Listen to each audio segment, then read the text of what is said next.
Oi pessoal, tudo bem?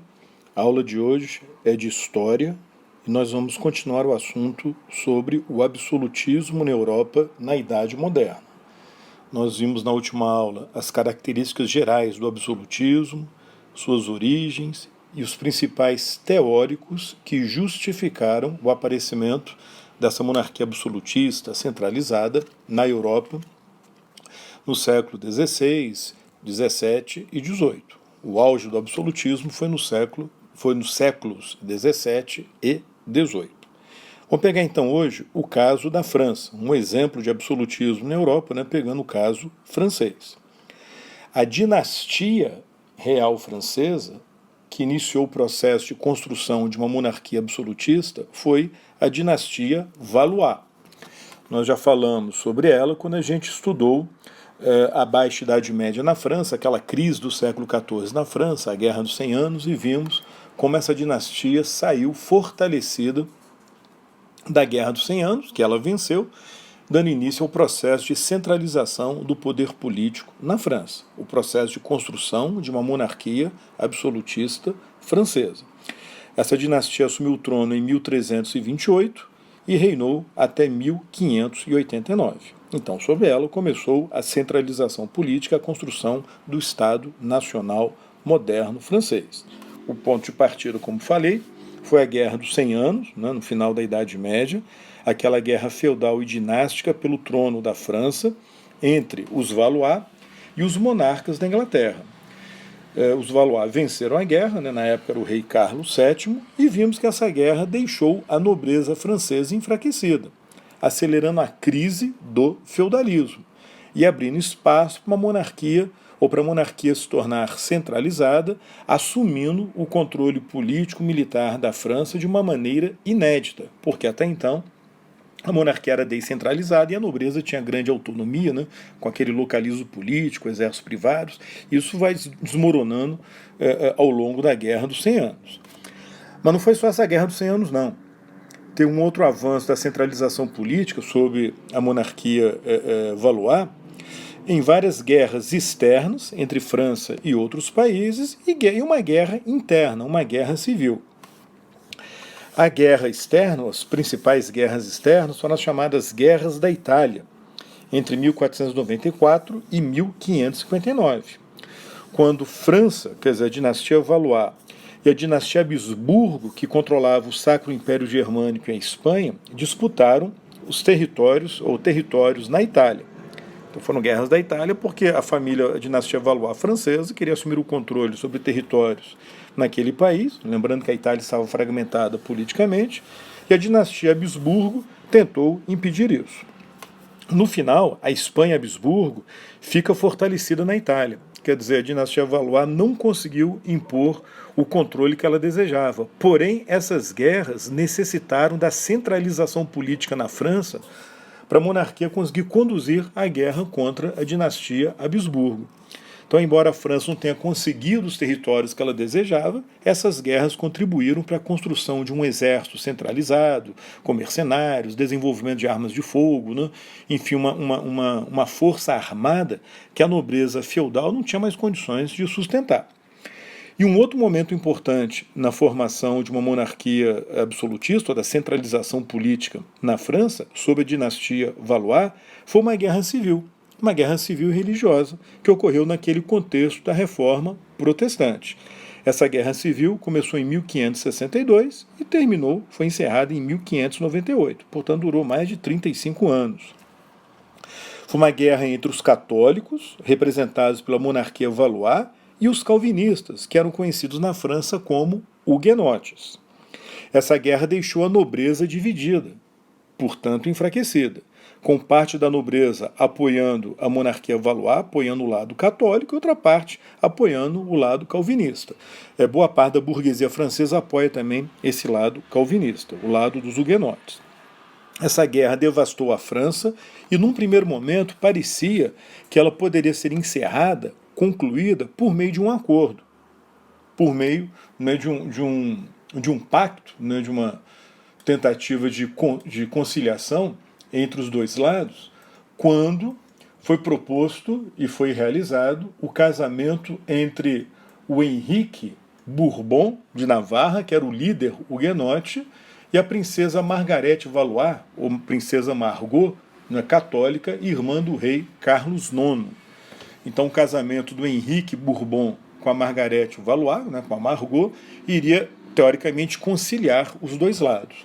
Acontece, pessoal, que na noite do casamento, né, entre o Henrique e a rainha Margot, com milhares de convidados huguenotes concentrados em Paris, os católicos, quer dizer, o Carlos IX, né, com a nobreza católica, eles planejaram e realizaram um massacre dos protestantes, dos huguenotes, durante a ocasião do casamento, né? Quer dizer, por ocasião da festa, né, do casamento, preparativo, né, do casamento, que ocorreu no dia de São Bartolomeu. Na verdade, começou na noite, né? Então ficou conhecido como o Massacre de São Bartolomeu, entre os dias 23 e 24 de agosto de 1572. Esse massacre foi um duro golpe nos huguenotes, né? E impediu a conciliação, evidentemente, né? Impediu um acordo entre os dois lados. Resultado, a guerra continuou. O casamento foi mantido, mas a guerra continuou. Em 1589, o último monarca Valois, o Henrique III, morreu. E o parente mais próximo para poder assumir o trono era exatamente o Henrique Bourbon, né, que era calvinista. Na verdade, por ocasião do casamento, ele se converteu oficialmente ao catolicismo, né, para possibilitar essa conciliação, mas ele confirma a conversão ao catolicismo para poder assumir o trono, né, na ocasião aí da morte do Henrique III. Aquela frase famosa atribuída a ele, né, que ele teria dito, Paris vale uma missa, ou seja, para assegurar o trono da França, eu me converto ao catolicismo e aceito a missa, né, na forma católica. Com a ascensão dele, então a possibilidade de conciliação ou de uma nova conciliação, né, avançou. Ainda assim a guerra civil durou quase que mais uma década e no final, em 1598, né, a guerra civil foi encerrada por meio de um acordo de paz, chamado Edito de Nantes, que concedeu tolerância aos huguenotes e alguns direitos a eles, porém confirmou o catolicismo como religião oficial. Era uma tolerância relativa, né? Eles ficariam limitados a alguns territórios, mas de toda forma acabou com a guerra civil. A França continuou sendo um país oficialmente católico, aliás, de maioria católica, mas os huguenotes podiam praticar a sua religião, né, com uma tolerância razoável. A ascensão do Henrique Bourbon, né, que virou Henrique IV, inaugurou uma nova dinastia na França. E foi essa dinastia, a dinastia Bourbon, que consolidou o absolutismo francês e levou o absolutismo ao auge, ao apogeu, né? Então começou com o Henrique IV, no início da dinastia Bourbon. Ele foi assassinado em 1610, né, por um católico fanático, né, mas a dinastia permaneceu. No reinado de Luís XIII, a monarquia foi se tornando absolutista, mas o grande mentor do absolutismo, o grande estrategista para fortalecer a monarquia francesa foi o ministro cardeal Richelieu, depois substituído por um outro cardeal também ministro, Mazarin. Ambos eram espécies de primeiros ministros, né, da monarquia do Luís XIII, e foram eles os grandes arquitetos para transformar aquela monarquia já cada vez mais centralizada, de fato, uma monarquia absolutista. Aliás, foi no reinado do Luís XIII que pela última vez foi reunida a Assembleia dos Estados Gerais, uma espécie de parlamento nacional com representantes do clero, da nobreza, do povo, que era um exemplo daquela tradição constitucionalista medieval do final da Idade Média, né, onde um parlamento com os representantes da sociedade francesa se reunia para tentar limitar o poder do rei ou então aprovar um decreto de aumento de impostos, né, ou então uma outra decisão maior da monarquia. Quando essa Assembleia dos Estados Gerais deixou de ser convocada em 1614 para ser novamente convocada apenas na época da Revolução Francesa, aí, pessoal, do ponto de vista institucional, já não havia mais limite à monarquia, né? Reparem que no caso da Inglaterra, como a gente vai ver na próxima aula, o parlamento continuou sendo convocado.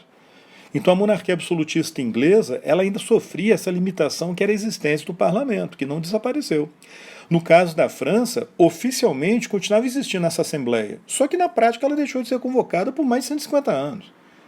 Então, obviamente, durante esse período, a monarquia foi ficando cada vez mais centralizada, cada vez mais absolutista, porque ela não tinha a limitação imposta pela Assembleia, ou deixou de ter a limitação imposta pela Assembleia dos Estados Gerais.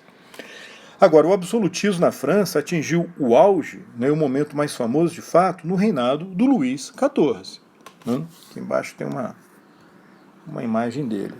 Aqui, um quadro famoso do Luís XIV, o monarca absolutista mais poderoso na história da Europa Ocidental. Ele foi apelidado de Rei Sol. Então foi sob ele que o absolutismo francês atingiu o auge, o apogeu. Inicialmente, o governo, na prática, foi dirigido pelo cardeal Mazarin. Ele assume no final do reinado do Luís XIII e continua no reinado do Luís XIV, que ainda era uma criança. Luís XIV entra na adolescência, se torna um jovem adulto quando Mazarin morreu, e aí o Luís XIV assumiu diretamente as rédeas do governo francês. Aí ele passa a governar de fato, tomando as decisões, independente dos seus ministros.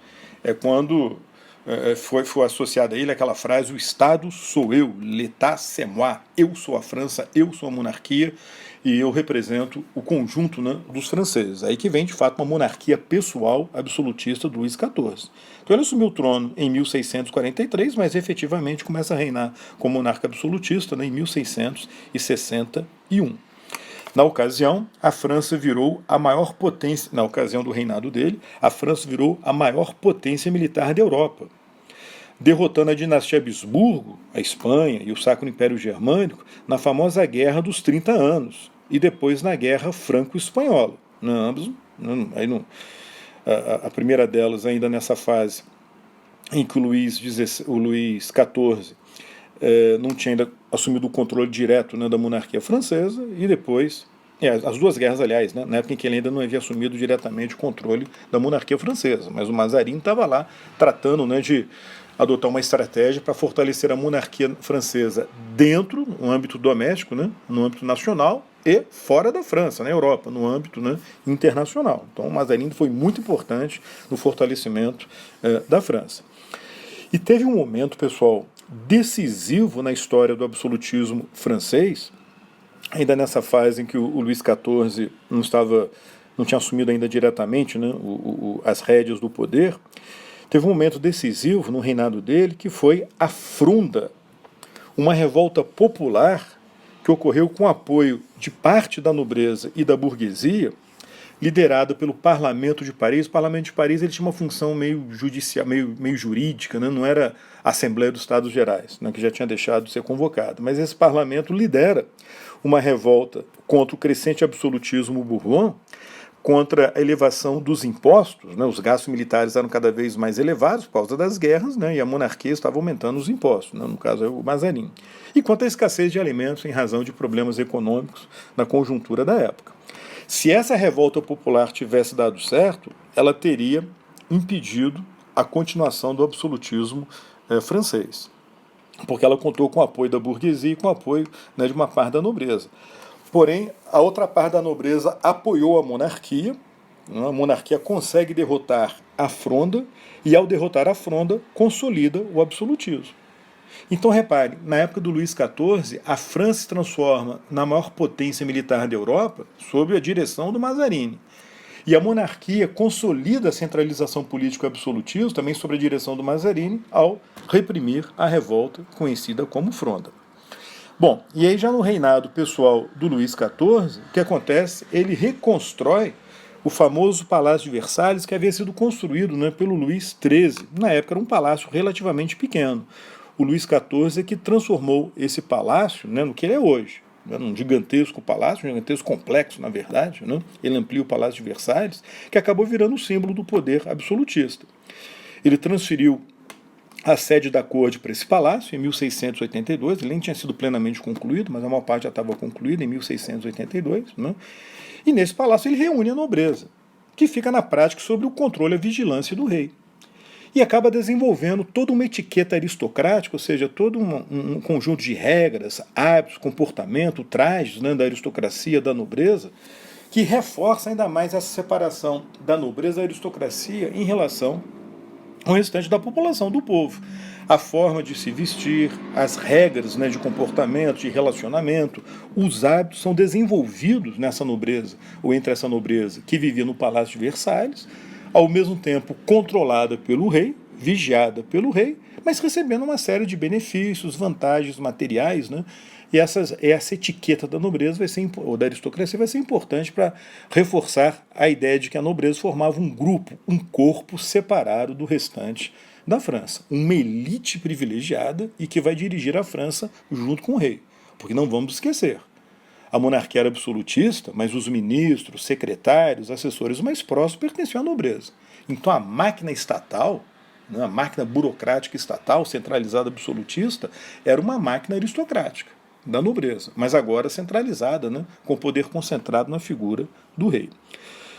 Em 85, Luís XIV revogou o Edito de Nantes, aquele decreto que havia concedido liberdade, né, para os huguenotes e para os calvinistas. E os huguenotes foram expulsos da França. Então ele consolida essa monarquia católica absolutista no país.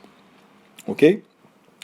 Aula que vem, vamos comentar o caso da Inglaterra e vamos ver como é que na Inglaterra a monarquia absolutista acabou fracassando ainda no século XVII. Na França ela sobreviveu até o final do século XVIII, né, até a Revolução Francesa de 1789. Beleza, pessoal? Até a próxima, então. Tchau, tchau.